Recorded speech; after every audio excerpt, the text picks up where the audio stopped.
আমার বাবারা, আমার মায়েরা, ভাইয়েরা, বোনেরা শোনেন, কিয়ামতের ময়দানে ওই 9,30,00,000 মাইল দূরের সূর্য মানুষের মাথার একেবারে নিকটবর্তী চলে আসবে। এই সূর্য যখন মানুষের মাথার একেবারে নিকটবর্তী চলে আসবে, অবস্থা সেদিনে তো ভয়াবহ হবে। সূর্যের প্রচন্ড তাপে জমিন, কিয়ামতের ময়দান তখন তামার জমিনে পরিণত হয়ে যাবে। গুনাহগার পাপী তাপীদের মাথার চান্দি সেদিন ফেটে যাবে।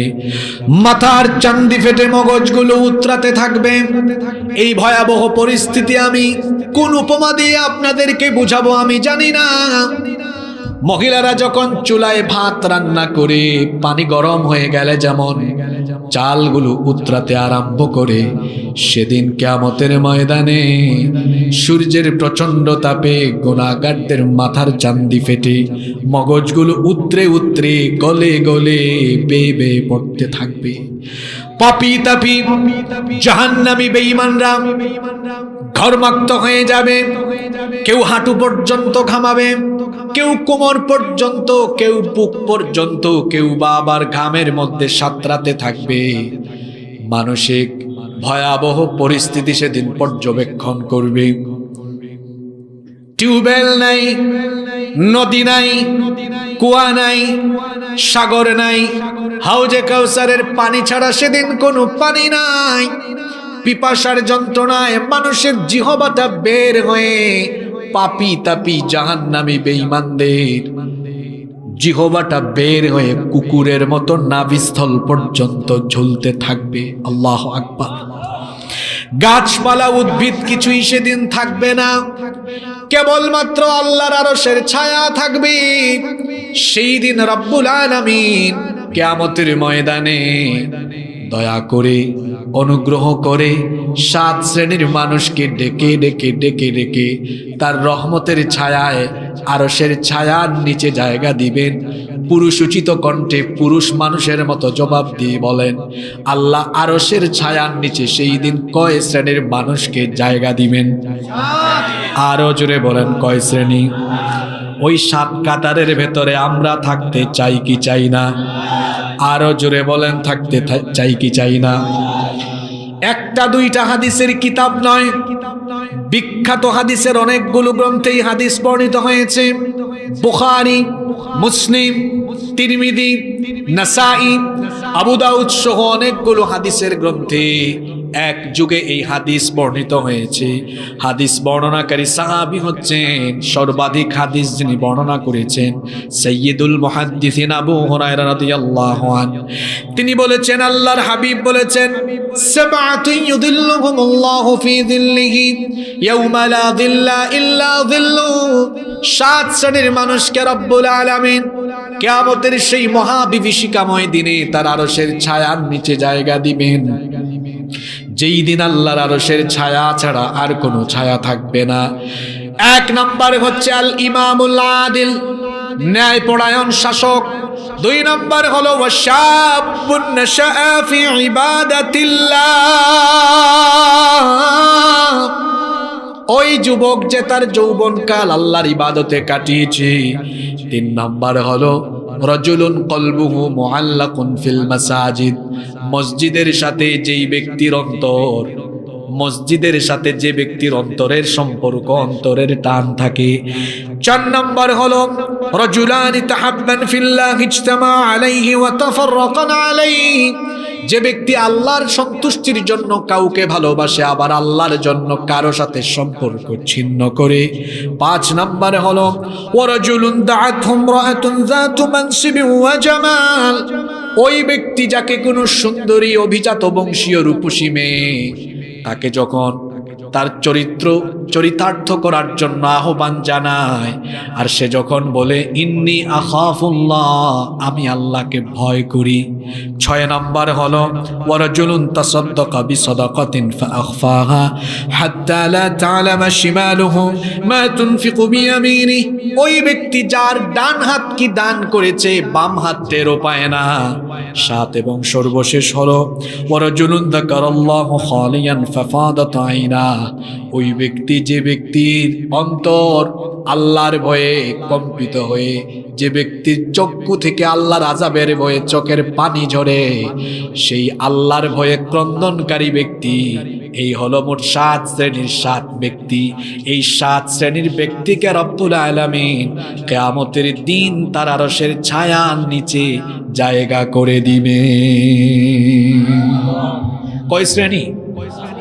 পুরুষ মানুষের মতো বলেন, আপনারা তো বেডা মানুষ, বেডি মানুষের মতো বলেন, নাকি শরীফ থেকে শরীফা হয়ে গেছেন আপনারা? এখন তো কি শয়তানি চলে, শরীফ নাকি মুন্না কি কোনোদিন মুন্নি হতে পারে? এটা মুখে মুখে পারবে, কিন্তু শরীরের যন্ত্রাংশ পাল্টাইয়া হইতে পারবে না। ঠিক আছে কথা? এগুলো শয়তানি। ইবলিস এখন রিটায়ার্ডে চলে গিয়েছে, আর ভাবতেছে আমি আর কি জাতের শয়তানি করি, আমার চেয়ে বড় শয়তান এখন বাংলাদেশে বের হয়ে গেছে। আল্লাহ শয়তানি থেকে জাতিকে হেফাজত করেন। তাহলে আরশের ছায়ার নিচে জায়গা পাবে কয় শ্রেণীর মানুষ? আরো জোরে বলেন, কয় শ্রেণী? আমরা এই 7 কাতারে থাকতে চাই তো? কারা কারা চান না হাত তোলেন। মাশাআল্লাহ, আপনার এলাকার মানুষ খুব মনোযোগী, আলহামদুলিল্লাহ পড়েন। আমি ভাবছি আমাকে 11:30টার দিকে উঠাইছে, মানুষের মনোযোগ নাই, কিন্তু এখানে ব্যাপার দেখতেছি উল্টা, মনোযোগ আরো বাড়ছে। আলহামদুলিল্লাহ পড়েন। তা আপনাদের মনোযোগ যদি বাড়ে, আমারও আজকে মনোযোগ বাড়বে ইনশাআল্লাহ। তাহলে কয় শ্রেণীর মানুষ? জোরে বলেন। এবার আসেন তো, এই 7টি গুণে গুণান্বিত হওয়া কি এতই সহজ? কি মনে হয় আপনাদের এতই সহজ? আসেন তো একটু শুরু করি। 1 নাম্বার, আল ইমামুল আদিল, ন্যায়পরায়ণ নেতা, ন্যায়পরায়ণ শাসক, ন্যায়পরায়ণ নেতা। আগে খেতার কথা না নেতার কথা? জোরে বলতে হবে, আগে খেতার কথা না নেতার কথা? নেতার কথা এখানে আগে আসলো কেন? ড্রাইভার ঠিক না থাকলে গাড়ি ঠিক থাকবে? কই যাবে, রাস্তায় না খাদে? জোরে বলেন। ড্রাইভার অদক্ষ হলে গাড়ি যেমন খাদে যাবে, যে কোনো সমাজের নেতা ঠিক না হলে ওই সমাজ নষ্ট হয়ে যাবে। এজন্য আগে কি ঠিক করতে হয়? গাড়ির জন্য আগে প্যাসেঞ্জার ঠিক করে না ড্রাইভার ঠিক করে? জোরে বলেন। গাড়ির জন্য আগে প্যাসেঞ্জার না ড্রাইভার? সমাজ বা জনপদের জন্য আগে কি লাগে? শেষরা, চোর, চামার, দুর্নীতিবাজ, লুটপাটকারী, বদমাইশ, গুন্ডা পান্ডা যখন সমাজের নেতা হয়, ওই সমাজ তখন নষ্ট হয়ে যায়। আর আল্লাহওয়ালা মানুষরা যখন সমাজকে নেতৃত্ব দেয়, ওই সমাজে তখন জান্নাতি পরিবেশ বিরাজ করে। ঠিক কি না? এজন্য আরশের ছায়ার নিচে 1 নম্বরে জায়গা পাবে খেতা না নেতা? জোরে বলেন। কি জাতের নেতা? চোর বাটপার? তাইলে ন্যায়বান। জোরে বলেন, কি বান? আল্লাহ তাআলা তিনি হচ্ছেন ন্যায়বান। এটা কার স্বভাব? জোরে বলেন। আল্লাহ কি কারো উপরে অবিচার করেন? আল্লাহ তাআলা হচ্ছেন ইনসাফকারী, তিনি হচ্ছেন সর্বশ্রেষ্ঠ সুবিচারক। আল্লাহ কারো উপরে অবিচার করেন না, তিনি হলেন সুবিচারক। এজন্য তিনি সুবিচারের আদেশ মানুষকে দিয়েছেন। এই কোরআনে কারীমে আল্লাহ আমাদেরকে আদেশ করেছেন, আমি আল্লাহ যেমন কারো উপরে অবিচার করি না, বেইনসাফি করি না, তোমরাও কারো উপরে অবিচার করো না, ন্যায় বিরোধী অন্যায় কোনো কিছু করো না। এজন্য আল্লাহ তাআলা কোরআনুল কারীমের 16 নম্বর সূরা সূরাতুন নাহলের 90 নম্বর আয়াতের মধ্যে বলেছেন, ইন্নাল্লাহা ইয়া'মুরু বিল আদলি ওয়াল ইহসান, নিশ্চয়ই আল্লাহ তোমাদেরকে ন্যায় নীতি, ইনসাফ, সুবিচার এবং সদাচারের আদেশ দিচ্ছেন। আবার কোরআনুল কারীমের 49 নম্বর সূরা সূরাতুল হুজুরাতের 9 নম্বর আয়াতে আল্লাহ আরো সুন্দর করে বললেন, ওয়া আকাসিতু ইন্নাল্লাহা ইউহিব্বুল মুকাসিতিন, তোমরা সুবিচার করো, ইনসাফ করো, কারণ সুবিচার এবং ইনসাফকারীদেরকে যিনি পছন্দ করেন, গলার আওয়াজ বড় করে সবাই বলেন তিনি কে? আল্লাহ তাআলা তার হাবিবকেও একই রকমের আদেশ দিয়েছেন, আমার হাবিব আমি তো আপনাকে নবী বানিয়েছি। নবীগণ শুধু মানুষকে নামাজ রোজার কথা বলেন নাই, বরং নবীগণ মানুষদেরকে আল্লাহর ইবাদতমুখী করার পাশাপাশি নবীগণ গোটা সমাজ ব্যবস্থাকে দিনমুখী করে, গোটা সমাজ ব্যবস্থাকে দিনমুখী করে গড়ার জন্য কাজ করেছেন। প্রত্যেক নবীরা ছিলেন জনবান্ধব, সমাজ বান্ধব। প্রত্যেক নবীদেরকে আল্লাহ দায়িত্ব দিয়েছিলেন তারা যেন সমাজকে, জনপদকে আল্লাহর আইনের আলোকে বাস্তবায়ন করেন। আর যে কোনো সমাজে, যে কোনো জনপদে যখন বিচার ব্যবস্থা স্বাধীন থাকে না, সুবিচার থাকে না, ইনসাফ থাকে না, ওই রাষ্ট্রের মেরুদণ্ড তখন ঠিক থাকে। এজন্য আল্লাহ তাআলা তার হাবিবকে আদেশ দিয়েছেন, আমার নবী আপনি বিচার ব্যবস্থাকে ইনসাফ ভিত্তিক করুন, সুবিচার কায়েম করুন। আল্লাহ তাআলা কোরআনুল কারীমের 4 নম্বর সূরা সূরাতুন নিসা এর 58 নম্বর আয়াতে বলছেন, ওয়া ইযা হাকামতুম বাইনান নাসি আন তাহকুমু বিল আদল ইন্নাল্লাহা নি'মা ইয়া'iদুকুম বিহি ইন্নাল্লাহা কানা সামিআন বাসীরা। আল্লাহ তাআলা বলছেন, ও আমার হাবিব আপনি যখন মানুষের মধ্যে বিচার করবেন তখন আপনি ন্যায় বিচার কায়েম করবেন, কোনো বেইনসাফি করবেন না। আর আল্লাহর নবী তিনি যখনই কোনো বিচার করতেন, বিচারের মধ্যে কোনো বিচার করতেন না, ন্যায় বিচার নিশ্চিত করতেন। একটা ঘটনা আমার মনে পড়ে গেল, ঘটনাটা কি বলবো। আল্লাহর নবীর আদালতে একবার মাখজুমিয়া গোত্রের কুরাইশি বংশের সম্ভ্রান্ত এক মহিলা চুরি করে ধরা পড়লেন। মহিলার অপরাধ হলো তিনি চুরি করেছেন। সম্ভ্রান্ত বংশের মহিলা, মাখজুমিয়া গোত্রের মহিলা। এই মহিলাকে যখন অ্যারেস্ট করা হলো, গ্রেফতার করা হলো, গোটা মদিনায় আলোচনা আরম্ভ হলো। এই মহিলা তো সম্ভ্রান্ত বংশের একজন মহিলা। আল্লাহর নবী বিচার করতে গিয়ে তিনি তো কোরআনের আলোকে বিচার করবেন। আর মহিলা চুরি করেছে এটা যদি প্রমাণিত হয়ে যায় তো কোরআনের চুরের শাস্তি হলো তার হাত কেটে দাও। আল্লাহর নবী যদি কোরআনের আলোকে বিচার করে এই মহিলাকে শাস্তি দেন, ওই বংশের মান ইজ্জত থাকবে না। ওই বংশের মান ইজ্জত বাঁচানোর জন্য এই মহিলার বিচারের বেলা একটু হালকা পাতলা বিচার করে দিলে ভালো হয়। এজন্য সাহাবীরা বসে আলোচনা করছেন, নবীজির কাছে আমরা একটু কেউ সুপারিশ নিয়ে যাই, নবীজি যেন বিচার করার বেলায় এই মহিলাকে একটু ছাড় দেন। কিন্তু কে নবীজির কাছে এই সুপারিশ নিয়ে যাবেন? কারো কোনো সাহস হয় না। সাহাবায়ে কেরাম বসে বসে আলোচনা করছেন কাকে পাঠানো যায়। অবশেষে উসামা ইবনু যায়েদ রাদিয়াল্লাহু আনহুকে অন্যান্যরা বললেন, ও উসামা তোমাকে নবীজি ভালোবাসেন বেশি, পছন্দ করেন বেশি, তুমি নবীজির কাছে এই সুপারিশ নিয়ে যাও। উসামা ইবনু যায়েদ রাদিয়াল্লাহু আনহু তিনি যখন এই সুপারিশ নিয়ে আল্লাহর নবীর দরবারে গেলেন, আল্লাহর নবী কথা শোনা মাত্রই পরিস্থিতি এমন হয়ে গেল আসমান যেন তার মাথায় ভেঙে পড়ার উপক্রম হয়ে গেল। আল্লাহর নবী সঙ্গে সঙ্গে মসজিদে নববীর মিম্বরে আরোহণ করলেন। মসজিদে নববীর মিম্বরে আরোহণ করে আল্লাহর নবী সকল সাহাবীদেরকে সমবেত করে ভাষণ দিলেন, খুতবা দিলেন, বক্তব্য দিলেন। বক্তব্য দিতে গিয়ে তিনি বললেন, ও আমার সাহাবীরা শোনো, নামি দামি বংশের মহিলার বিচার করতে গিয়ে বংশের দিক বিবেচনা করে আমি যেন বিচারের রায় হালকা পাতলা করে দেই, এজন্য আমার কাছে তোমরা সুপারিশ নিয়ে আসলে। এত বড় সাহস তোমাদের কি করে হলো? আজকে আদালতের কাঠগড়ায়, বিচারের কাঠগড়ায় ওই সম্ভ্রান্ত বংশের মহিলা না হয়ে যদি আমার কলিজার টুকরা মেয়ে ফাতেমা হতো, যাকে আমি এত ভালোবাসি, এত আদর করি, এত মহব্বত করি, আদালতের কাঠগড়ায়, বিচারের কাঠগড়ায় ওই মহিলার পরিবর্তে যদি আমার নিজের কলিজার টুকরা মেয়ে ফাতেমা হতো, তাহলে বিচার করতে গিয়ে আমার মেয়ে হিসাবে স্বজনপ্রীতি দেখায়া বিচার আমি হালকা পাতলা করতাম না, বরং বিচারের সঠিক রায় দিয়ে জল্লাদকে দায়িত্ব না দিয়ে নিজের মেয়ের হাত আমি বাপ হয়ে বিচারক হয়ে নিজেই কেটে ফেলতাম। আল্লাহু আকবার কইতে ইচ্ছা করে না? হ্যাঁ, এটা কি কম বড় কথা? প্রেসিডেন্টের বিচার ব্যবস্থা বলছেন আমার মেয়েও যদি এই কাজ করতো হাত কেটে ফেলতাম। আর আমার দেশে এমন বহু এলাকা আছে, মেম্বার সামান্য, চেয়ারম্যান সামান্য, তার এলাকার তার বংশের কেউ বহু কিছু করে পার পেয়ে যায়, খবরও হয় না, ঠিক কি না?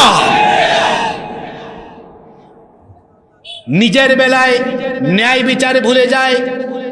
বিচার ব্যবস্থা হলো এমন একটা জিনিস, বিচার ব্যবস্থা হলো এমন গুরুত্বপূর্ণ জিনিস, কোন সমাজ বা জনপদের বিচার ব্যবস্থা যখন স্বাধীন থাকে না, ওই রাষ্ট্রের মেরুদণ্ড কখনো সোজা থাকে না, রাষ্ট্রের মধ্যে জুলুমতন্ত্র আরম্ভ হয়ে যায়। আর যেই সমাজে বা যেই দেশে সুবিচার নাই, ইনসাফ নাই, ন্যায় বিচার নাই, ওই সমাজে ভালো মানুষ জেলে থাকে আর চোর বাটপাররা জেলখানার বাহিরে থাকে। এজন্য আল্লাহর নবী বলেছেন, সুবিচারকরা যারা ইনসাফ কায়েম করে, ন্যায় নীতি কায়েম করে, এদের সম্মান আছে, মর্যাদা আছে, এদেরকে হাসরের মাঠে আরশের ছায়ার নিচে যিনি জায়গা দিবেন, জোরে বলেন তিনি কি? আস্তে বলবেন না, জোরে বলেন তিনি কি? একজন ন্যায় বিচারকের মর্যাদা আল্লাহর কাছে কত বেশি শুনেন। তিরমিজির হাদিসে আল্লাহর নবী বলেছেন, ইন্নাল্লাহা মাআল কাদি মা লাম ইয়াজুদ ফাইদা জারা বারি আল্লাহু মিনহু ওয়া আলজামাহুশ শাইতান। যখন কোনো বিচারক বিচার করতে গিয়ে ন্যায় বিচার যতক্ষণ কায়েম করে, ওই বিচারকের সাথে আল্লাহর রহমত ততক্ষণ থাকে। আর যখন সে ন্যায় বিচার ভুলে গিয়ে, যখন সে দুনিয়ার মোহে কিংবা উপরের চাপে যখন সুবিচারের পরিবর্তে অবিচার আরম্ভ করে, ওই বিচারকের কাছ থেকে আল্লাহর রহমত উঠে যায়, শয়তান তার সাথী হয়ে যায়। তাহলে এই হাদিসের আলোকে আমরা বলতে পারি, আসমানের নিচে জমিনের উপরে যারা বিচার ফয়সালার ক্ষেত্রে ভালো মানুষ নিরপরাধ মানুষের উপর জুলুম করে বসে, চেহারা সুরতে এরা মানুষ হলেও আসলে প্রকৃত পক্ষে এরা হলো মানুষরূপী ইবলিস, শয়তানের ভাই। এইরকম বিচারক তো নাই, জি জোরে বলেন। এটা শুধু ওই আদালতের বিচার না, এটা যে কোনো সেক্টর হতে পারে। এখানে একটা মীমাংসা বৈঠকের বিচারক হতে পারে। আরে আমাদের বিভিন্ন গ্রামে পাড়া মহল্লায়ও এমন ঘুষখোর বিচারক আছে, সিগারেট বা সামান্য 100-200-500 টাকা খায়া বিচারের রায় উল্টায় দেয়। অবশ্য তালা এরকম নাই, জি। পরিবার, সমাজ, রাষ্ট্র, যে কোনো ক্ষেত্রে আপনি যদি বিচারকের ভূমিকায় থাকেন, ন্যায় বিচার আপনাকে কায়েম করতে হবে। ন্যায় বিচারকের অনেক মর্যাদা।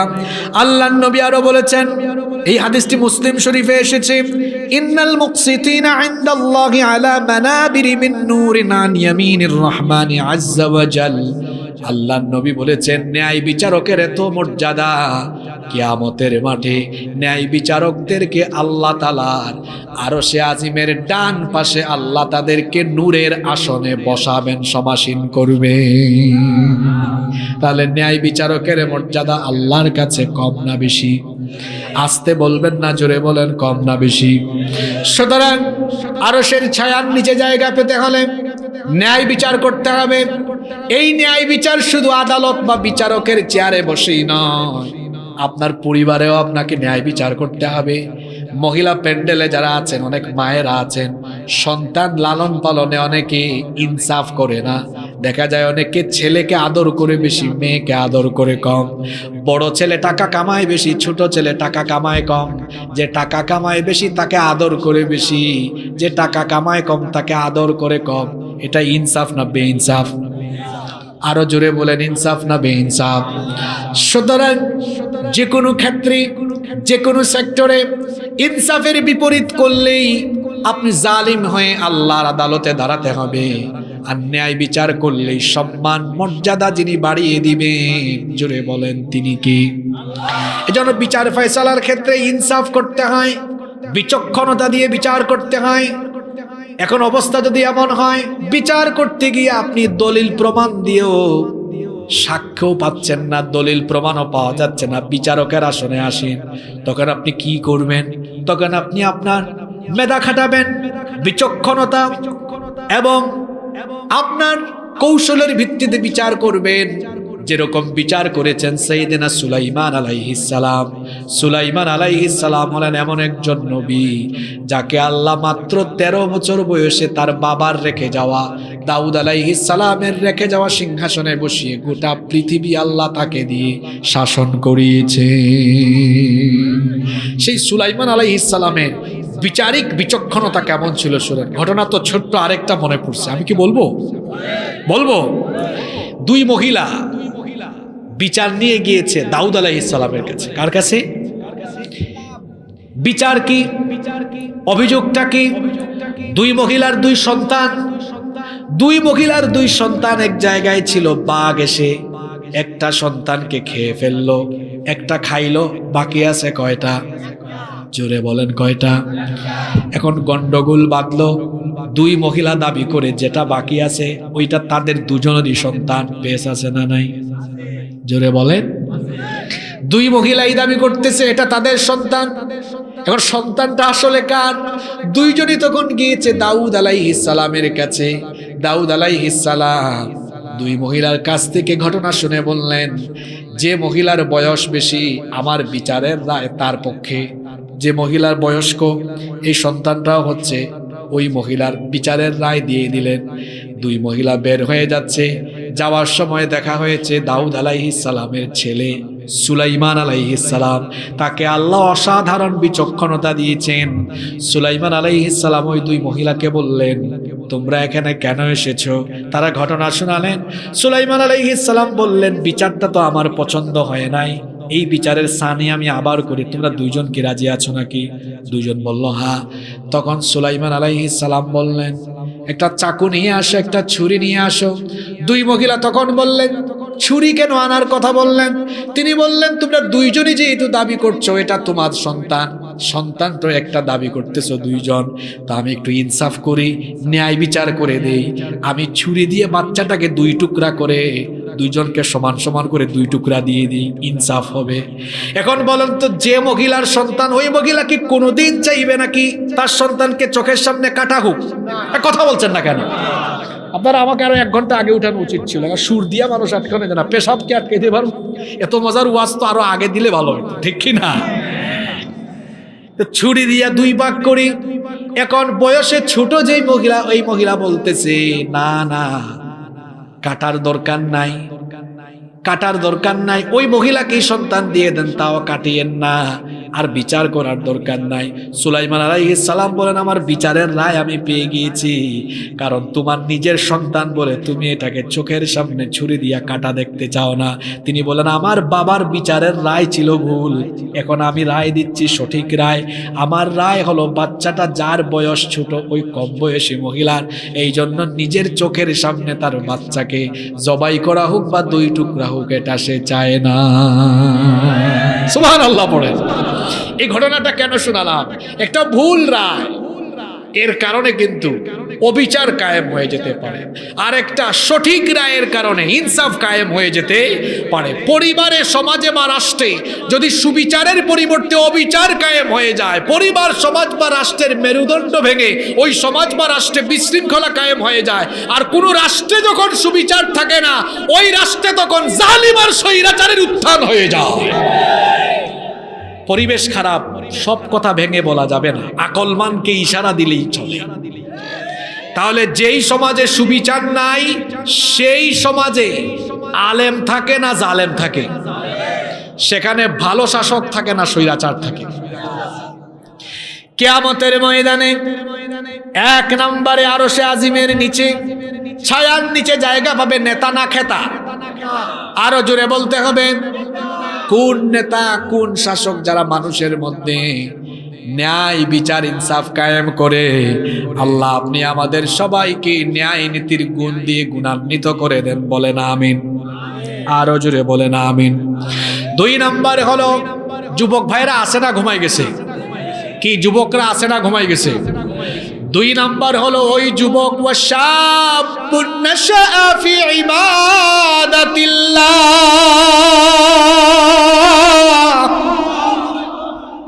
ওই যুবকেরা যারা তাদের যৌবনকাল, যৌবনের বয়স আল্লাহর ইবাদতে কাটায়, যৌবনকালে যারা লম্বা চুল রেখে স্টাইল করে না, তামাশা করে যৌবন কাটায় না, ডিজে স্টাইলে বাইক চালায়া রং তামাশা করে যারা যৌবন চালায় না, যৌবন বয়সে যারা মেয়েদের ফিতনায় পড়ে টিকটক করে কিংবা অশ্লীলতা বেহায়াপনার সাগরে ডুব দিয়ে যৌবন কাটায় না, বরং তার যৌবনকাল আল্লাহর ইবাদতে, যৌবনকাল আল্লাহর আনুগত্যে কাটায়, ওই যুবককে কিয়ামতের দিন আরশে আজিমের ছায়ার নিচে যিনি জায়গা দিবেন, জোরে বলতে হবে তিনি কি?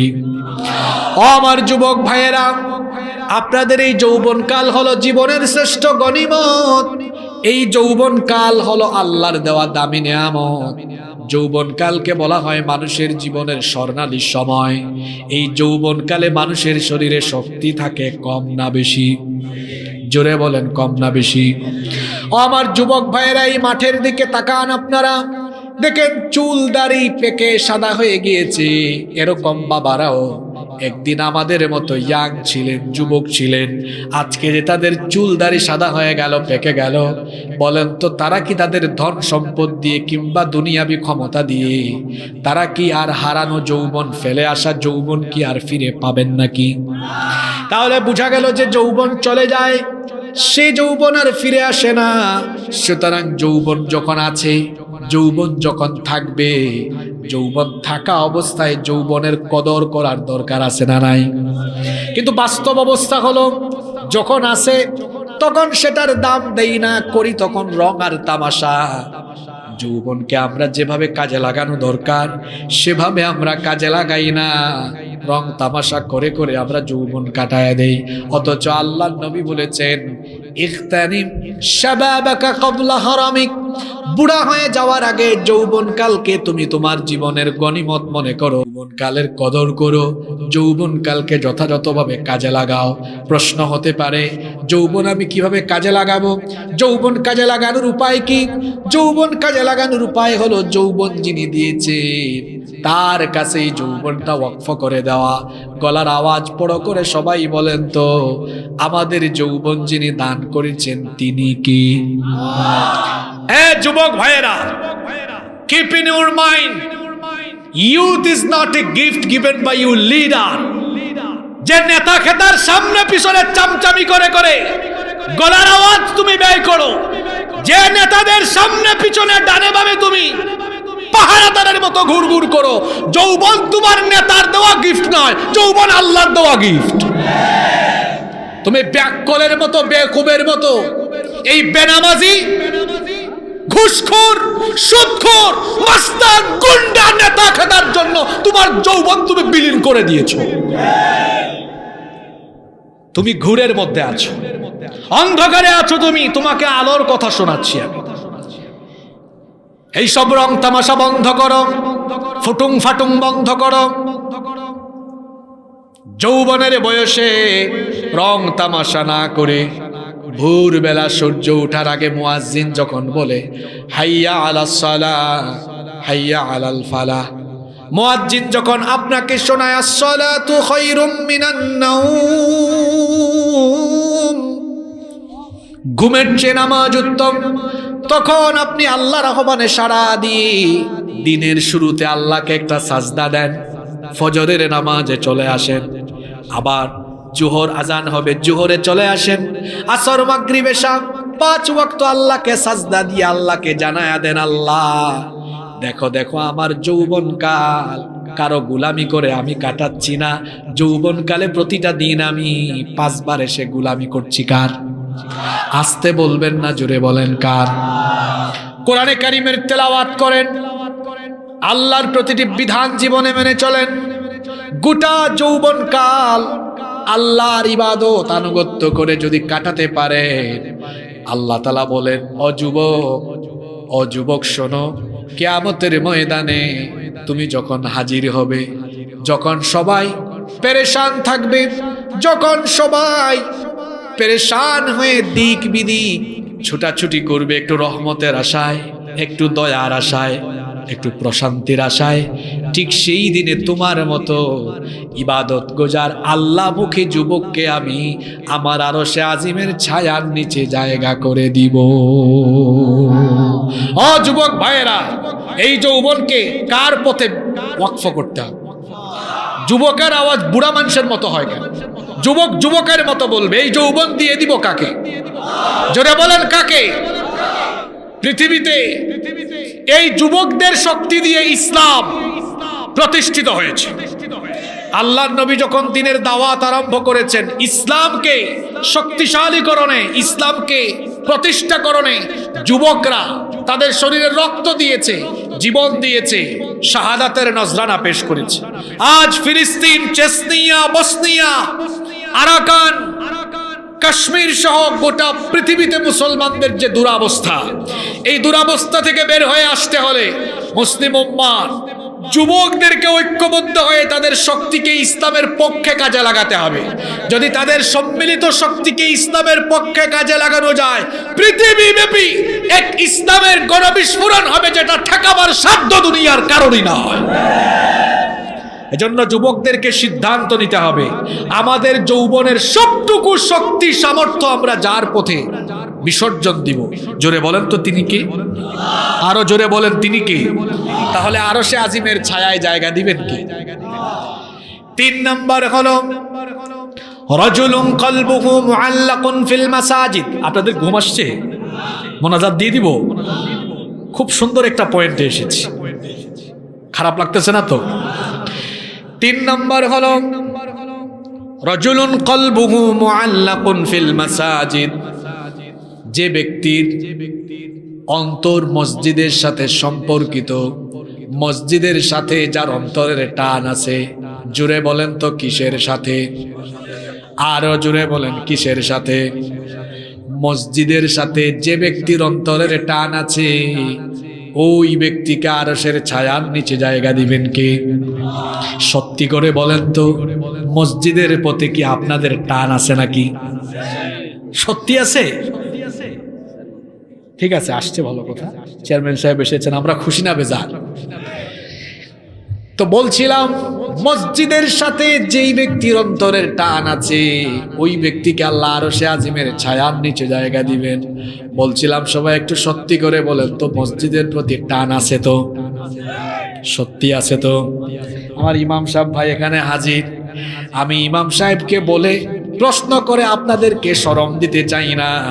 যদি সত্যি সত্যি মসজিদের সাথে আপনাদের টান থাকতো, ফজরের নামাজে মসজিদে জায়গা দেওয়া সম্ভব হতো না। এইটাও ঠিক, আগেরটাও ঠিক। এখন আমি ঠিক ধরবো কোনটা?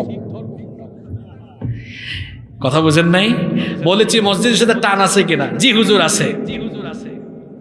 আবার যখন বললাম যে ফজরের নামাজে কেমন অবস্থা, বেশিরভাগ মসজিদের অবস্থা হলো টেনে টুনে এক কাতারও করা যায়।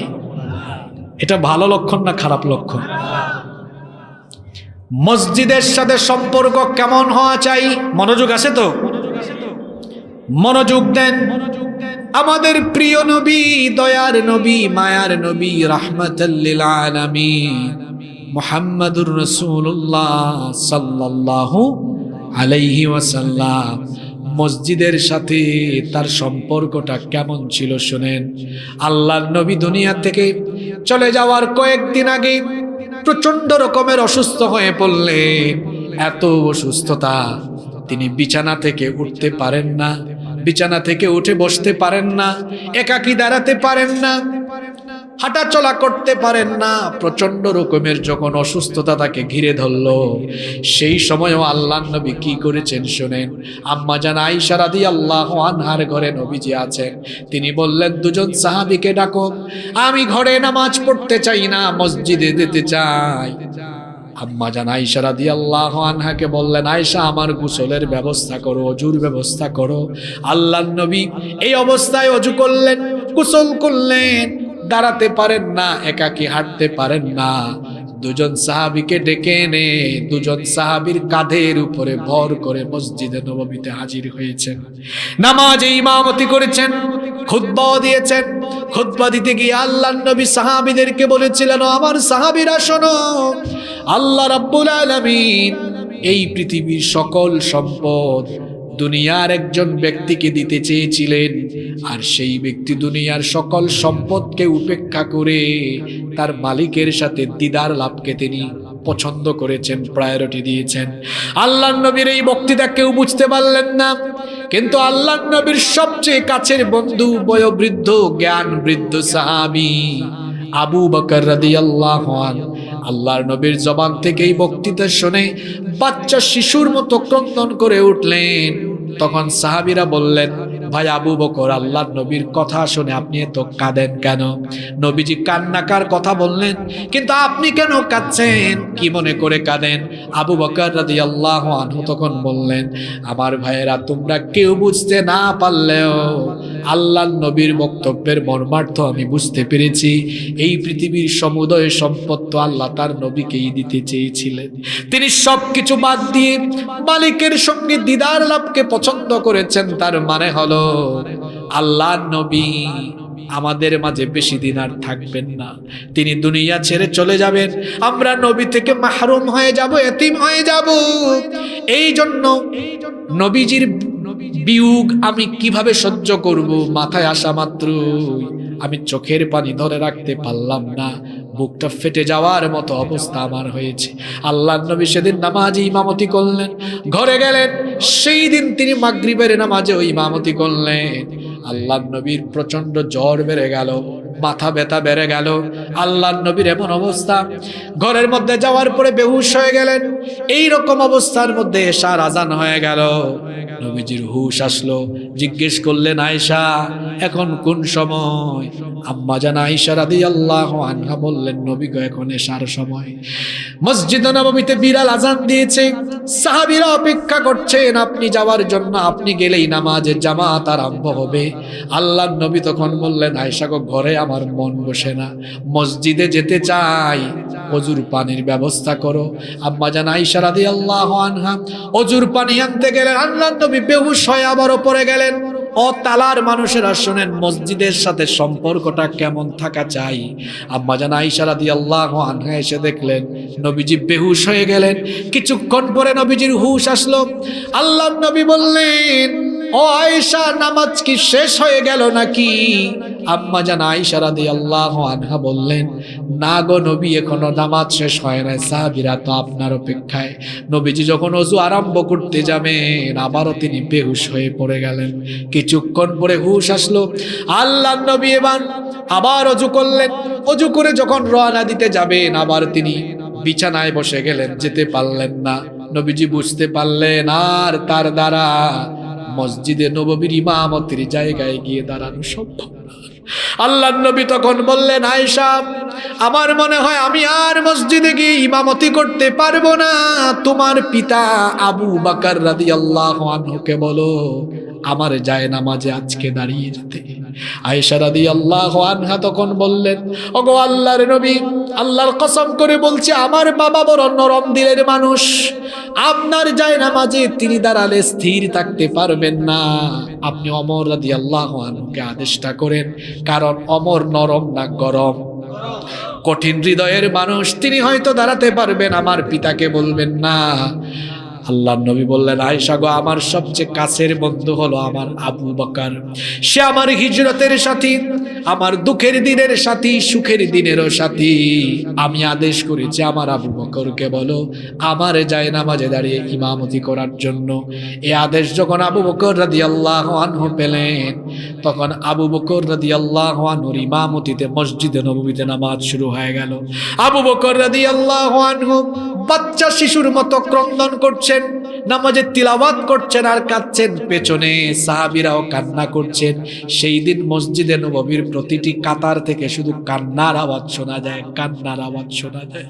আবু বকর এই জন্য কাঁদেন, আরে আল্লাহর নবী জীবিত থাকা অবস্থায় আল্লাহর নবীর যায় নামাজে আমি দাঁড়িয়ে গেছি, মানে আল্লাহর নবীর পিছনে নামাজ আদায় থেকে আমরা বঞ্চিত হয়ে গেছি। পিছনে সাহাবীরা কান্না করছেন, তাদের মধ্যে অনুভূতি পয়দা হয়েছে আল্লাহর নবী জীবিত থাকা অবস্থায় তার পিছনে নামাজ আমরা পড়তে পারছি না, তার মানে নবীজি থেকে হয়তো আমরা চিরতরে বঞ্চিত হয়ে যাওয়ার মতো পরিস্থিতিতে পড়ে যাচ্ছি। আল্লাহর নবী এই অবস্থায় বেহুশ হয়ে গেলেন। কিছুক্ষণ পরে যখন হুঁশ ফিরে আসলো, নবীজি বললেন, আয়েশা, নামাজ কি আরম্ভ হলো নাকি এখনো আরম্ভ হয় নাই? আম্মা জান আয়েশা রাদিয়াল্লাহু আনহা বললেন, নবী গো, নামাজ তো চলছে। আল্লাহর নবী বললেন, তাড়াতাড়ি করে মসজিদে নববীর দিকের জানালাটা খোলো, নামাজের দৃশ্য আমি নিজের চোখে দেখতে চাই। মসজিদে নববীর দিকের জানালাটা খুলে দেওয়া হলো। আল্লাহর নবী নামাজের এই দৃশ্য দেখলেন, দেখে তার চোখের কোণে পানি চলে আসলো। আম্মা জান আয়েশা রাদিয়াল্লাহু আনহা বললেন, ওগো আল্লাহর নবী, নামাজের এই দৃশ্য দেখে আপনার চোখে পানি আসলো কেন? ক্রন্দন করলেন কেন? আম্মা জান আয়েশা রাদিয়াল্লাহু আনহাকে নবীজি তখন বললেন, আয়েশা গো, এটা কোনো দুঃখের পানি নয়, এটা হলো আনন্দের পানি। এই যে আমার অনুপস্থিতিতে আমার সাহাবীরা মসজিদে এত সুন্দর করে জামাতে নামাজ আদায় করছে, এই নামাজের পরিস্থিতি, এই দৃশ্য বাস্তবায়ন করার জন্য আমি মক্কার জমিনে আমার শরীর থেকে রক্ত দিয়েছি, সাফা পাহাড়ে রক্ত ঝরিয়েছি, তায়েফে উহুদে আমার রক্ত ঝরেছে, অসংখ্য সাহাবীরা জীবন দিয়েছে। রক্ত ত্যাগ আর শাহাদাতের বিনিময়ে যে সুন্দর দৃশ্য আমি পৃথিবী থেকে যাওয়ার আগে দেখলাম, এটা দেখে আমার মধ্যে এই অনুভূতি পয়দা হয়েছে। আমার কাছে মনে হয়েছে আমি না থাকলেও কিয়ামত পর্যন্ত এভাবে আমার উম্মতেরা আজান হলেই মসজিদে এসে মসজিদে তারা জামাতের সাথে নামাজ আদায় করবে। যে আশাটা আল্লাহর নবী করে গেলেন, সেই আশা কি আমরা পূরণ করতে পারছি? কথা বলছেন না কেন আপনারা? মাহফিলে তো মানুষের জায়গা হয় না, আজান হয়ে গেলে মসজিদ হাহাকার করে আফসোস করে মসজিদে মানুষ হয় না। আল্লাহর নবীর সময়ে মসজিদগুলো টাইলস করা ছিল না, এত সুন্দরও ছিল না। আমাদের গ্রামের মসজিদগুলো এখন পাকা। আল্লাহর নবীর সময়ে মসজিদ ছিল কাঁচা, মুসল্লি ছিল পাকা। আর আমাদের সময়ে মসজিদ হয়েছে পাকা, মুসল্লি হয়েছে কাঁচা। আল্লাহর নবীর সময়ে মসজিদের ছাদ ছিল খেজুর পাতার ছাউনি, নিচে কোনো টাইলস ছিল না, নিচে কোনো কার্পেট ছিল না। গ্রীষ্মকালে যখন সাজদা দেওয়া হতো, কপালে নাকে মরুভূমির বালি লেগে যেত, অল্প বৃষ্টি হলে অঙ্গ প্রত্যঙ্গে কাদা লেগে যেত, এই পরিস্থিতি। কিন্তু আজান হলে মসজিদ ফিলাপ, মসজিদে মুসল্লি আর মুসল্লি, কাঁচা মসজিদ, মুসল্লি পাকা। আর আমাদের মসজিদগুলো এখন হয়েছে অত্যাধুনিক আর পাকা, কিন্তু নামাজের সময় হয়ে গেলে মুসল্লির অভাবে মসজিদ থাকে এখন ফাঁকা। এই যদি অবস্থা হয়, তাহলে বোঝা গেল মসজিদের সাথে আমাদের হৃদয়ের কোনো টান, মসজিদের সাথে কোন ব্যক্তির হৃদয়ের টান আছে। আজান হয়ে গেলেই মসজিদের দিকে যার অন্তর ঝুঁকে পড়ে, সব কাজ বাদ দিয়ে যে ব্যক্তির অন্তর মসজিদের দিকে ছুটতে থাকে, ওই ব্যক্তির অন্তরের সাথে মসজিদের টান আছে। আর যার অন্তরের সাথে মসজিদের টান আছে, আরশে আজিমের ছায়ার নিচে কিয়ামতের দিন তাকে যিনি জায়গা করে দিবেন তিনি কি? কষ্ট হচ্ছে আপনাদের? মাশাআল্লাহ, আমি তো দেখতে পাচ্ছি আমার ভাই ভাইস চেয়ারম্যান সাহেব আমার সাথে পরিচয় আছে আগে, খুবই আলেম প্রিয়, কোরআন প্রিয় মানুষ। আমি তাকে ধন্যবাদ জানাচ্ছি, আজকের মাহফিল থেকে মোবারকবাদ জানাচ্ছি। আল্লাহ উনাকে আরো সম্মানিত করেন, বলেন আমিন। আমরাও আলোচনার শেষ পর্যায়ে চলে, আপনারা কেউ থাকলে দোয়া চাওয়ার জন্য দোয়া চাইবেন ইনশাআল্লাহ। কষ্ট হচ্ছে আপনাদের? আর একটু আগে দিতে বললে আমি আরো মন ভরে শোনাইতে পারতাম। আমরা আরো 10-15 মিনিট থাকতে পারবো না? 4 নাম্বার হলো ওই শ্রেণীর মানুষ, ওয়ারাজুলানি তাহাব্বান ফিল্লাহ ইজতামা আলাইহি ওয়া তাফাররাকা আলাইহি, যে ব্যক্তি কারো সাথে সম্পর্ক করবে আল্লাহর সন্তুষ্টির জন্য, কারো সাথে সম্পর্ক কাটাপ করবে আল্লাহর সন্তুষ্টির জন্য। অর্থাৎ আমাদের কারো সাথে সম্পর্ক হবে কার জন্য? কারো সাথে বন্ধুত্ব হবে কার জন্য? কারো সাথে সম্পর্ক ছিন্ন হবে, কারো সাথে সম্পর্ক বাদ দিয়ে দিব কার জন্য? অর্থাৎ আল্লাহর দ্বীনের প্রতি যার দরদ আছে তার সাথে আমার সম্পর্ক আছে, আল্লাহর দ্বীনের সাথে যার দুশ্মনী তার সাথে আমারও দুশ্মনী। অর্থাৎ আমাদের সবকিছু হবে আল্লাহর সন্তুষ্টির জন্য। যে ব্যক্তি আল্লাহকে ভালোবাসে, রসুলকে ভালোবাসে, আলেম ওলামাকে ভালোবাসে, ইসলামকে ভালোবাসে, তাকে আমি ভালোবাসি। যে ব্যক্তি আল্লাহর দ্বীনকে ভালোবাসে না, যে ব্যক্তি ইসলামকে ভালোবাসে না, যার ইসলাম ভালো লাগে না, কোরআন ভালো লাগে না, ওই ব্যক্তিকে আমারও ভালো লাগে। সম্পর্ক হবে কার জন্য? কারোর সাথে সম্পর্ক কাট হয়ে যাবে কার জন্য? এজন্য নবীজি বলেছেন, মান আহাব্বা লিল্লাহ ওয়া আবগাদা লিল্লাহ ওয়া আতা লিল্লাহ ওয়া মানা লিল্লাহ ফাকাদ ইসতাকমালাল ঈমান। যে ব্যক্তি আল্লাহর জন্য কাউকে ভালোবাসে, আবার আল্লাহর জন্য কাউকে ঘৃণা করে, আল্লাহর জন্য কাউকে দান করে, আবার আল্লাহর সন্তুষ্টির জন্য কোথাও দান করা থেকে বিরত থাকে, ফাকাদ ইসতাকমালাল ঈমান, তার ঈমানটা পরিপূর্ণ হয়ে গেল।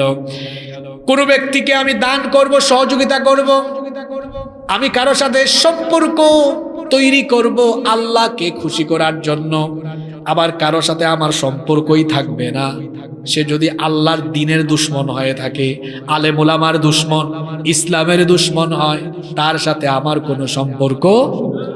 মনে রাখবেন, অসৎ বন্ধুদের সাথে চলাফেরা করার কারণে কিয়ামতের দিন এটা আপনার জন্য আফসোসের কারণ হয়ে যেতে পারে। সূরা ফুরকানের 27 নম্বর আয়াতে আল্লাহ তাআলা বলছেন, ওয়া ইয়াউমা ইয়া'দু-য-যালিমু আলা ইয়াদাইহি ইয়াকুলু ইয়া লাইতানি ইত্তাখাযতু মা'আর রাসূলি সাবিলা। আল্লাহ তাআলা বলছেন, সেই দিন জালেমেরা তাদের দুই হাত কামড়ে কামড়ে আফসোস করবে, আফসোস, দুনিয়াতে যখন ছিলাম কেন আমি রাসূলের তরিকা অনুসরণ করলাম না। যারা রাসূলকে ভালোবেসে জীবন যাপন করত, রাসূলের অনুসরণকারী ছিল, কেন তাদেরকে আমার বন্ধু বানালাম না। আফসোস করে করে এরা আরো বলবে, ইয়া ওয়াইলাতা লাইতানি লাম আত্তাখিয ফুলানান খলিলা। আফসোস, দুর্ভাগ্য আমার জন্য, অমুক ব্যক্তির সাথে যদি আমি সম্পর্ক না করতাম, তার সাথে যদি আমি চলাফেরা না করতাম, আজ আমি হাসরের ময়দানে বেঁচে যেতাম। আল্লাহর আয়াতগুলো ভালো করে শোনেন। আজ আপনি যে বেনামাজি, আল্লাহর দ্বীনের দুশমন, আলেম উলামার দুশমন, ইসলামের দুশমন জেনেও দুনিয়াবি স্বার্থে আপনি যার সাথে সম্পর্ক ঠিক রেখেছেন, কিয়ামতের দিন আফসোস করে বলবে, লাম আত্তাখিয ফুলানান খালিলা। আমার বাপের কিচ্ছা না কোরআনের আয়াত, এরপরেও মাথায় ঢুকে না। শয়তান কি মাথায় পেশাব করে দিয়েছে? হ্যাঁ, আর কিভাবে বুঝালে আপনাকে আমি বুঝাতে পারব? এখনো সময় আছে, ভালো হয়ে যান, নইলে আল্লাহ সূরা ফুরকানের 28 নম্বর আয়াতে বলেছেন, দুই হাত কামড়ায় কামড়ায় তখন বলবেন, লাম আত্তাখিয ফুলানান খালিলা। তাকে যদি আমার বন্ধু না বানাতাম, আমি তো নাম ধরে আপনাকে বলতে পারবো না, আপনি বুঝে নিতে হবে।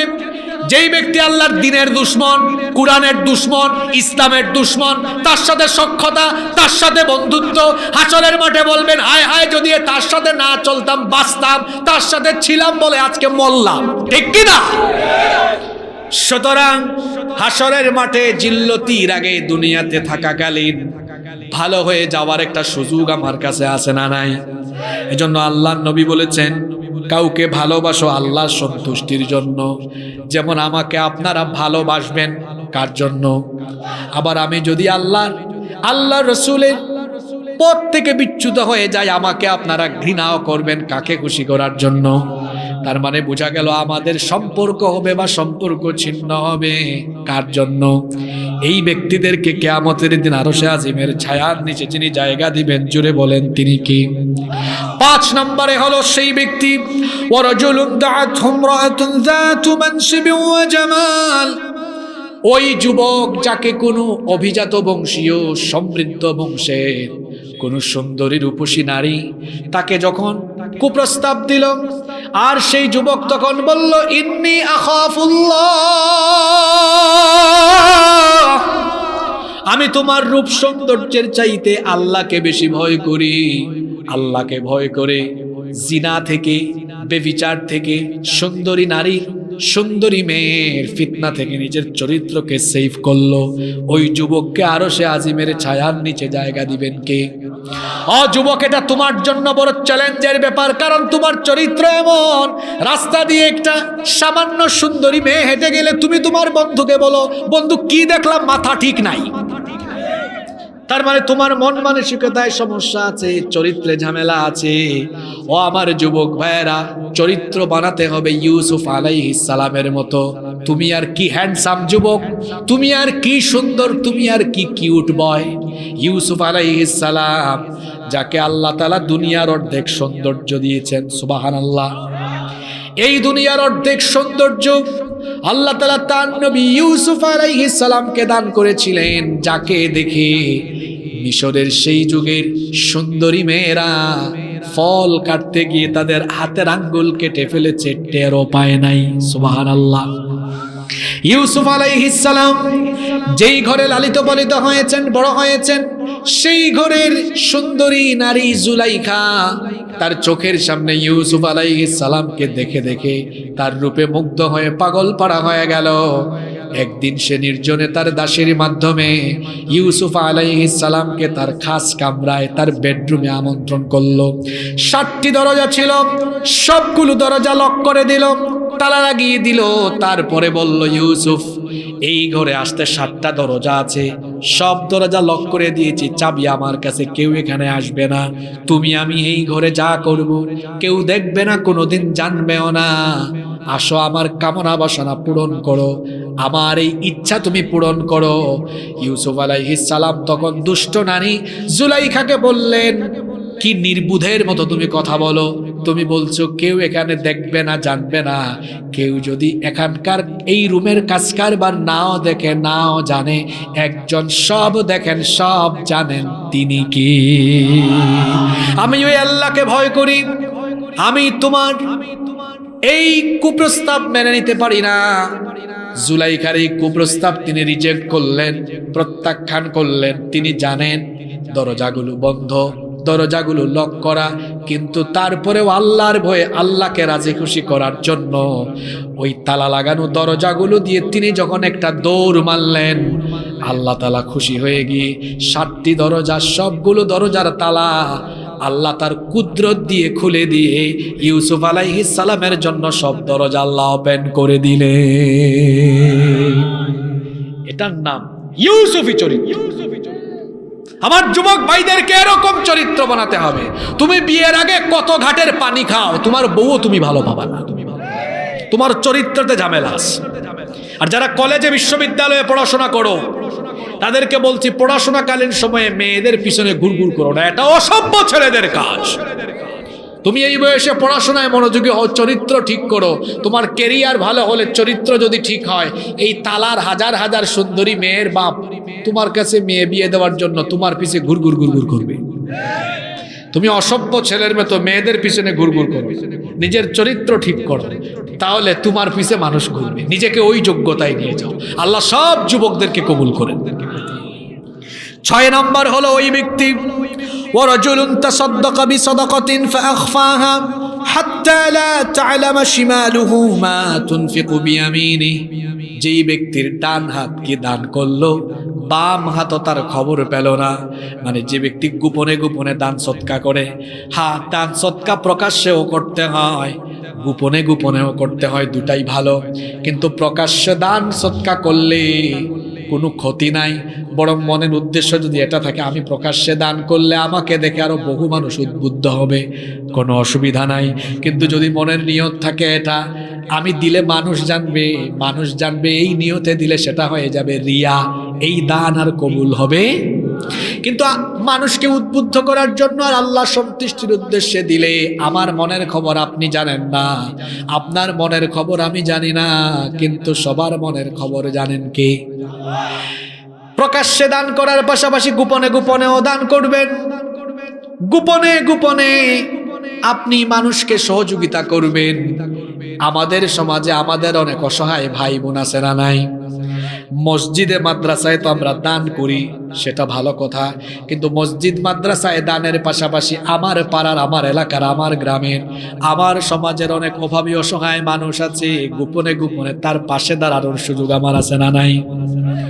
পড়াশোনা যারা করো তাদেরকে বলছি, আমি আমার ছাত্র জীবন থেকে সামাজিক কর্মসূচি, সামাজিক কর্মকাণ্ডে জড়িত ছিলাম। যখন মাদ্রাসা, ইউনিভার্সিটিতে পড়াশোনা করেছি, তখন বহু এতিম মেয়ের বিয়ে আমরা দিয়েছি। 10 জন 20 জন 30 জন 40 জন ভাই মিলে যখন আমরা 500 টাকা 1000 টাকা 200 টাকা 100 টাকা করে নেই, তখন দেখা যায় কয়েক হাজার টাকা হয়। এটা দিয়ে অনেক বিধবা, অনেক এতিম মেয়ে কিংবা অসহায় মানুষকে সহযোগিতার সুযোগ আছে না নাই? এভাবেও চাইলে কাজ করা যায়। শুধু কাজ করার জন্য কোনো অবস্থানে থাকা লাগে বিষয়টা এমন নয়, মনের ইচ্ছাটাই হলো গুরুত্বপূর্ণ বিষয়। আর আমার অভাবী অসহায় ভাই বোনকে সহযোগিতা করা এটা মুমিন হিসাবে আমার দায়িত্ব, কর্তব্য। আল্লাহর নবী বলেছেন, যে ব্যক্তি তার কোনো মুসলমান ভাই বা বোনের অভাব অনটন দূর করে দিবে, আল্লাহ তাআলা ওই ব্যক্তির দুনিয়া আখেরাতের সব সমস্যা দূর করে দিবে। এই জন্য আমাদের চারপাশের অভাবী মানুষের পাশে দাঁড়ানোর দরকার আছে না নাই? এভাবে যারা গোপনে গোপনে মানুষের পাশে দাঁড়ায়, গোপনে গোপনে দান করে, এদেরকে আল্লাহ ভালোবাসেন, আর এদেরকে আরশে আজিমের ছায়ার নিচে হাসরের ময়দানে জায়গা দিবেন কি? 7 এবং সর্বশেষ হলো ওয়ারাজুলুন যাকারাল্লাহু খানিয়ান ফাফাদাত আইনা। ওই ব্যক্তি, যেই ব্যক্তি নীরবে নিভৃতে একাকী আল্লাহর ভয়ে চোখের পানি ঝরায়। কথায় আছে, শেষ ভালো যার সব ভালো তার। এই পয়েন্টটা ছোট বড় সকলে আপনারা মনোযোগ দিয়ে শোনেন। শয়তান যেভাবে আমাদেরকে ঘাপটি মেরে ধরেছে, যখন আমরা একটু একা হই, যখন আমরা একটু নীরবে থাকি, একাকিত্বে চলে যাই, তখন দেখবেন শয়তান আমাদেরকে দিয়ে গুনাহ করাতে চায়। যেমন একটা উদাহরণ দেই, যুবকদেরকে বলি, একা একা যখন রুমে থাকেন, মোবাইল হাতে থাকলে আজে বাজে চিন্তা আসে কি আসে না? জোরে বলেন। একাকী নীরবে নিভৃতে তামাশা, ফুর্তি, জিনা, অশ্লীলতা, বেহায়াপনা না করে বরং একা হলেই যার অন্তরে আল্লাহর আযাবের ভয় চলে আসে, যে ব্যক্তির অন্তরটা কেঁপে উঠে, আহারে রাত একটা, সব মানুষ ঘুমায় গেল, আমার মনে পড়ে গেল, আমার তো দিনগুলো কমে গেল। মানুষের হায়াত আসলে বাড়ে না, মানুষের হায়াত দিনে দিনে কমে যাচ্ছে, হায়াতটা ফুরিয়ে যাচ্ছে, কবরের দিকে আমি চলে যাচ্ছি। কি করলাম? আল্লাহর জাহান্নামের আযাব, এটা তো আমি সহ্য করতে পারবো না। আমি কত গুনাহ করেছি, পৃথিবীর মানুষ না জানলেও আল্লাহ জানে কি জানে না? আপনি কত গুনাহ করেছেন, কেউ না জানুক, আপনি জানেন না? জোরে বলেন, জানেন কি জানেন না? একটু চক্ষু বন্ধ করে মনে করেন, সব মনে পড়ে। পৃথিবী না জানো, আমি তো জানি, আমি কি পাপ করেছি হায়। পৃথিবী না জানো, আমি তো জানি, আমি কি পাপ করেছি হায়। আমার পাপে করলে বিচার, বাঁচার আমার নাই উপায়। দয়াময় তুমি মাফ করো আমায়, মাফ করো আমায়। জেনে না জেনে কত যে আমি করেছি পাপ, কতবার যে করেছি তাওবা, কতবার অনুতাপ। দুদিনে আবার সব ভুলে আমি, দুদিনে আবার সব ভুলে আমি মজে গেছি দুনিয়ায়। মাফ করো আমায়। পৃথিবী না জানো, আমি তো জানি, আমি কি পাপ করেছি হায়। আমি জানি কি জানি না? চক্ষু বন্ধ করে দেখুন, কি গুনাহ করেছেন সব মনে আসবে। এই যে আমাদের গায়ে কাপড় চোপড় আছে, এগুলো ময়লা হয়ে গেল, ঘাম লেগে গেল, পরিষ্কার করার জন্য সাবান আছে, ডিটারজেন্ট পাউডার আছে, কাপড় ময়লা হয়ে গেলে ময়লা কাপড় পরিষ্কারের জন্য যেমন সাবান বা ডিটারজেন্ট পাউডার লাগে, তেমনি আমার আপনার জীবনের গুনাহের দাগ দূর করার জন্য চোখের পানির দরকার আছে না নাই? এই চোখের পানি তো বের হয় না, দিল পাথরের মতো শক্ত হয়ে গেল, রাতের বেলা চক্ষু থেকে পানি ঝরে না। আল্লাহর আযাবের কথা আপনার মনে পড়ে না? জাহান্নামের ভয়ে কলিজাটা কাঁপে না? আল্লাহর আযাবের ভয় অন্তরে আসে না? মাথায় আল্লাহর ভয়ের কাজ করে না? আল্লাহর নবী বলেছেন, সেই ব্যক্তিকে আল্লাহ আরশের ছায়ার নিচে জায়গা দিবেন, যেই ব্যক্তি একাকী নীরবে নিভৃতে আল্লাহর আযাবের ভয়ে চক্ষু থেকে পানি ঝরায়। আল্লাহর আযাবের ভয়ে যার চোখের পানি বের হয়, আল্লাহর ভয়ে ক্রন্দনরত ব্যক্তিকে আরশে আজিমের ছায়ার নিচে যিনি জায়গা দিবেন তিনি কি? এই কয়টা শ্রেণীর কথা বলেছি? জোরে বলেন তো দেখি কে কে মনে রেখেছেন। 1 নাম্বার কি বলেছি? ন্যায় বিচারক। মাশাআল্লাহ, এই তো সাতক্ষীরার মানুষের মতো ওয়াজ শুনছেন আপনারা। ন্যায় বিচারক, বাদশা বা শাসক, নেতা। 2 নাম্বার ওই যুবক। কোন যুবক? যে যৌবনকাল কার পথে কাটায়। 3 নাম্বার যার অন্তরের সাথে কিসের টান। 4 নাম্বার সম্পর্ক হবে বা সম্পর্ক কাটাপ হবে কার জন্য? 5 নাম্বার ওই যুবক যাকে কোনো উচ্চবংশীয় সুন্দরী মেয়ে কুপ্রস্তাব দিলে সে তখন ফিরিয়ে দেয় কার ভয়ে? 6 নাম্বার যে ব্যক্তি গোপনে গোপনে দান করে। 7 নাম্বার যার চক্ষু আল্লাহর ভয়ে কাঁদে। সুবহানাল্লাহ। এই 7 গুণে গুণান্বিত হবে যারা, আরশে আজিমের নিচে কিয়ামতের বিভীষিকাময় দিনে আল্লাহর আরশে আজিমের নিচে জায়গা পাবে তারা। সুবহানাল্লাহ। আর আল্লাহর আরশে আজিমের নিচে কিয়ামতের মাঠে জায়গা পাবে যারা সফল কাম, তারা জান্নাতি হলো তারা। তাহলে এই 7 শ্রেণীর ভিতরে আমরা থাকতে পারবো তো? তাহলে এখান থেকে আমরা অন্তত একটা শিক্ষা নারী পুরুষ সবার জন্য, মসজিদের সাথে যেটাকে আমরা এভাবে বলতে পারি নামাজের প্রতি টান থাকা। এই নামাজের প্রতি টান থাকবে তো আমাদের?